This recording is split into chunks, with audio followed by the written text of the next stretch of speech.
Hey everyone, my name is Neil, and I've been producing and performing music under the moniker LUZCID for about 10 years now. I got into Web3 about 6 months ago just because of all the awesome opportunity I've seen it offering artists and new ways to connect with their fans. I'm excited to be here with fellow Web3 legend at this point, M Shadows of Avenged Sevenfold. Matt, let's start with the obvious. How did you decide to create the now beloved Deathbats, and what has the impact been on you, the bands, and your fans? Oh, that's a lot. How's it going? Good morning, by the way. Yeah, Um, so I got into crypto in 2016. Was heavily into the belief of smart contracts and blockchain technology, and so I think a lot of this came from just an understanding of what blockchain was, which is something that later down the line when we started explaining this to fans, we realized that was kind of the key element where people needed to wrap their heads around what that was, for them to truly understand what we were doing. And then in 2020, 2000, end of 2020, I learned about the CryptoPunks, and I started collecting those and kind of getting in those discords and, really diving deep into the culture of what NFTs were at that point. yeah, But also with the understanding that NFTs could basically be anything, any sort of data on the blockchain, whether it's the deed to your house or your bus ticket or a piece of art.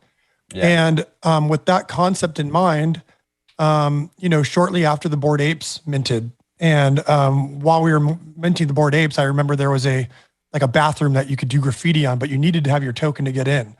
And that was kind of an aha moment for me, in a way where I said, well, if the Bored Apes are bringing some sort of utility out of thin air, bands like us or anybody with some sort of fan base should be able to implement NFTs in a way that kind of tap into many different verticals of our lives. And at the time, I just started thinking about what if we brought our audience into this world? How would we do that? And what would be the cool things that sort of would be benefits that you can do with NFTs? And if you took the NFT word out, would not be possible anymore.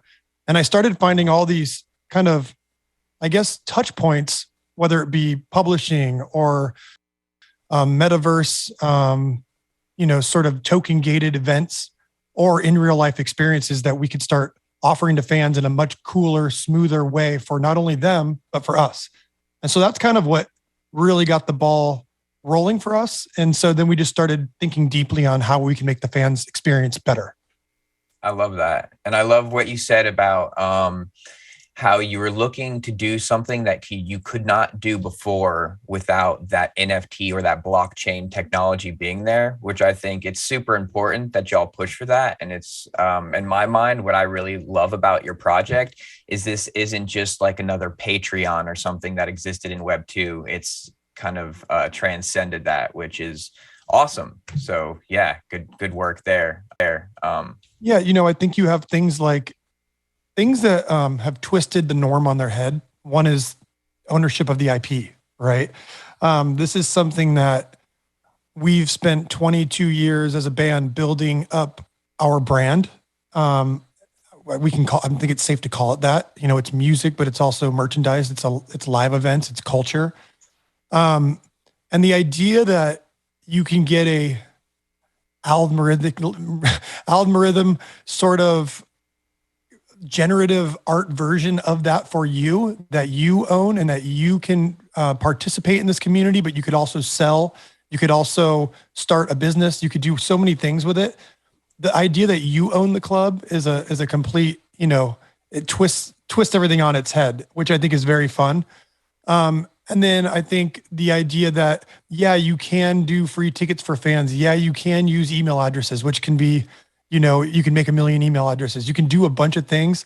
But when you have this touch point of an NFT, it makes things incredibly fair and it makes things incredibly easy for us who don't want to have to hire out massive teams to run individual ventures for us. We can do it all now with these NFTs. So someone could individually point at certain things, go, yeah, well, you could always do a meet and greet, or you could always do this or that. But when you add when it's a greater sum together, it really makes life so much easier for the artist and the fan. And And I love that. And something additionally I think it adds is that transparency there about like when, for example, certain meet and greet contests, it's like, oh, sign your email up to here. And then, but then you never hear about the winner, right? And so you're like, did they actually even pick a winner? You know, but it's cool when you actually mint the NFT, you see that attached as a property. And then you can go and look at the NFTs that have those properties and be like, oh man, that's so cool. This guy's golfing with them and this guy's got a guitar. And I know when I first minted with y'all, that's when I looked at all the gold ones and, you know, what the different ones offered. So that level of transparency to be like, if you want this is how you get it. And you can actually see the people who have it, you know, via their wallets, which I think that's super cool. Yeah, there's so much transparency in the space. And, you know, and in the beginning, it's been biting some people in the butt because some things they used to get away with, they can't because we can simply look it up, right? Or, hey, this got stolen from me and this happened. We can simply look it up and go, no, you gave permission on this site and did this. And it's one of those things where, you know, sometimes we're in this space where you have to be very careful. Obviously, you have to have your security locked in. You got to have a ledger. You cannot sign the ledger to those wallets. But when you have people come in, like in the old world, you'd have people come and go, this got stolen, this happened, and you just have to go off their word. And now we can simply look everything up. And I think it's kind of a changing. You're seeing the change happen in the Discord, like, oh, okay, we can't get away with some of the things we used to be able to get away with, which I think is great because you have great mods and you have great blockchain detectives that can figure everything out and go, oh, no, you did this at this point, on this moment, at this day. And then people are like, oh, okay. And I think that's kind of a new form of like being honest with people. And the band has to be honest because you can see everywhere the money goes. You can see every project we're building. You can see every artist we're paying out. We do have people that are like, oh, they're going to do something with this artist. I just saw money leave the band account, you know, and it's kind of interesting, but it's funny. It's a new world. And I do want to be held accountable because I think being held accountable in this space is going to separate you from all the BS that goes on.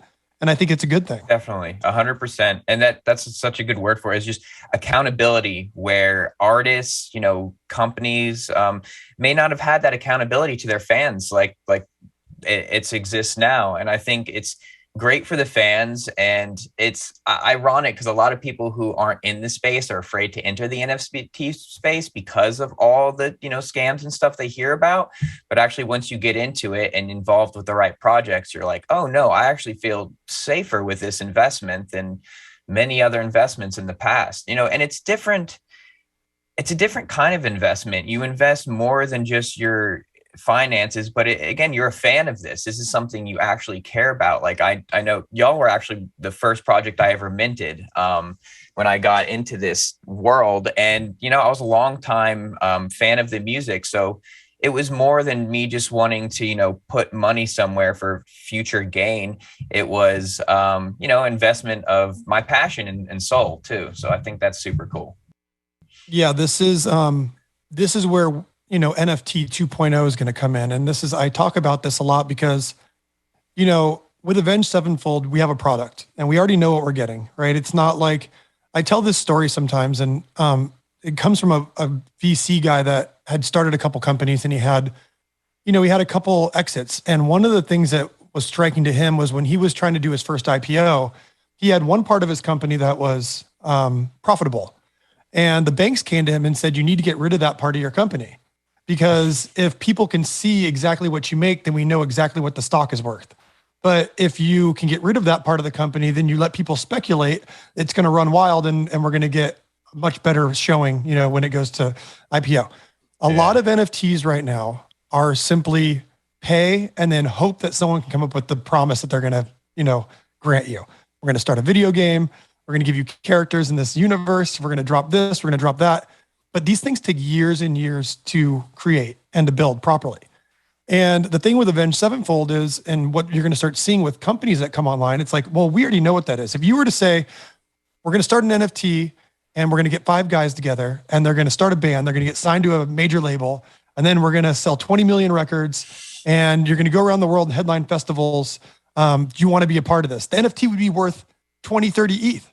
But the fact that it already exists and you can see exactly what it is and you have to be a fan of the band, it's a much lower floor, but it's healthy because what happens is you're giving people something that they would rather have the token than the finance. They want to be a part of the club because they want to participate and build the community out. And to me, I call this is like NFT 2.0, where the prices come back down to reality. You are getting a service. The service is, that the band's going to provide these certain things, and you have access to all these things that you want to have access to. But at the end of the day, the club's only going to be as good as you build it and as good as the community is. And also, it's not going to be about the money. And by the way, I want to go on a little side tangent. This already exists, except in the old model, you just keep paying the band every month on Patreon and GoFundMe or whatever it is the band's asking for. And you pay them in different ways, but you have no ownership over it. The difference now is that you own your club and you get to mold it and create it the way you want it to be created. And so I think it's an interesting leap that people need to make to get into the space. And once they do, it's that aha moment. And there's a reason why people become obsessed with the space, and they have all these, they spend most of their time thinking about the space because the possibilities and the creativity just stem out of it. Like, what can we do here? Can we build this? Can we do that? And the answer is usually yes. Yeah, you touched on something super important there that I think separates the groups that are really successful over the kind of pump and dump groups. And that is people in the group feeling like they're a part of something bigger. Because that's, I feel like, kind of what all humans long for is for us to feel more connected. And so if you get the groups that people are just hopping in because of hype, they think, oh my gosh, this thing's going to 30 ETH. They got 50,000 people in the Discord. You're getting people who are there for the investment. They're there for a flip, but they may not always even care about the longevity or, if it's a DAO, the government of the group, like where the group goes. So making it not about, the money and more about what you can add to the group, or just love being a part of what like all the people in the group have to offer, then you start to see something truly greater than yourself being created. And that was something I wanted to ask, kind of, has this brought you closer to your fans, like in a more intimate way? Because I know when you get to a certain point, it's kind of hard. You're almost larger to life than some people. So it's like from their perspective. So it's hard to kind of come back down and just be Matt and talk to them, as opposed to the artist. So I was wondering if this has kind of like bridged that at all, or created some more intimate relationships with fans. Yeah, it has. I mean, because the reality is I had to come back down to explain this to everybody, right? It wasn't going to happen by sending, links out of like, hey, go check this out, guys. And hopefully it works. I'm very passionate about this space. I'm passionate about it because I think there's been a lot of problems in music for a long time. And the space is much more broken than, say, the gaming industry, which I believe NFTs will play a huge role in the gaming industry. But music's is a much more broken system, whether you're talking about royalty systems and auditing and record labels and how music gets distributed and publishing and syncs and all these different things. Usually it's the artist that is kind of left out and doesn't feel like they're either fully compensated or fully appreciated. And I think, so when you see that happening, I saw an opening here to really educate people on it. Now, people within the club, we have become much closer because they get it and they're in there and they're trying to build. But there's people on the outside, and I would warn this for any other artist getting involved, but I wouldn't shy away because of it. There's people that no matter what you do are going to feel like the have-nots. And no matter how low you make the price and no matter how welcoming you are, people are going to accuse you of the haves and the have-nots. When in reality, our whole society is built that way. Whether it's the person sitting in the front row or the person going to the VIP, or the person that gets VIP parking or uses valet. Like, you could walk up to those people and go, you rich jerk, or you think you're better than me. But the reality is NFTs play out in a public setting. And so it's very easy to see the people that have them and the people that don't. Now, our community has been incredible with being welcoming and always participating with people that don't have them. But you still get the people that no matter what you say, you're making me feel like an outsider. And these are things that artists are going to have to toggle with. We haven't figured it out because we can't get through to those people. They simply They simply think we created something to slight them. And when in reality, the Deathbats Club right now with the price of ETH, it's $100 to get in. It is cheaper than a merch box. Yep. And it makes no logical sense, but you have to imagine that a lot of emotions are at play here because online, a lot of people just see these are scams. They think their favorite band turned into scam artists. They don't, and they keep talking about there's no intrinsic value, there's no this or that, but they'll turn around and they'll trade Pokemon cards, things that I can go to Kinko's and copy them if I want. Yep. It's the same concept, except now I can really authenticate it. And so it's very hard to get people to make the leap and actually understand what's happening here. And so that would be my warning to artists, but I wouldn't let it keep you away from the space because I see a lot of people see the backlash and they instantly retreat and they say, well, we're going to wait until it's better. And I think that's dangerous as an artist because now the fan is your boss. Like, did you start a band because you want somebody to crowdsource how you're going to write music or how you're going to live your life or your career? No, we started in music because we didn't want any of that. We rejected that. We said, I'm not going to get a job. I'm going to play my guitar. And so now to think that the fans can become so powerful that they're going to tell you that you can't do something that you know is better for them. It's an interesting kind of situation to be in as an artist these days. And that, what you just spoke to is a reason why you're in the position you are is because you didn't turn away from adversity. You're like, no, this is a place, an area where people need to be educated. And despite the initial pushback, like, you knew from your heart it needed to come through. And that's why people follow you as a band, not just because of music, but artists in general. They want to know what you're into, what you're about, what you're, make sure you're a good person now, especially, with all the, cancel culture and stuff we're seeing. It really does kind of matter what, like who these people are on the inside. So just you want to give major props for, putting yourself out there and showing your fans that. And then, they are becoming educated from it, just because for every one person that's a naysayer, I'm sure you've got 10, 15, 20 that this has just been like life-changing for a lot of them, just inspiration into their own projects and then just connection with each other. Well, it's one of my, my hero, my whole life was Kobe Bryant. And one thing that he, always talked about was that it's the journey, not the destination. And I think a lot of these fans are realizing like, we can't promise you gold at the end of the rainbow, but every day that you're, in that Discord or you're starting, these talent shows or you're doing Warzone tournaments or you're creating these relationships, that is the club. That is the promise. You guys have all been brought together and you're starting companies and you're buying merch from each other and you're doing all these things and you're experiencing things. And we're going to, NFT New York.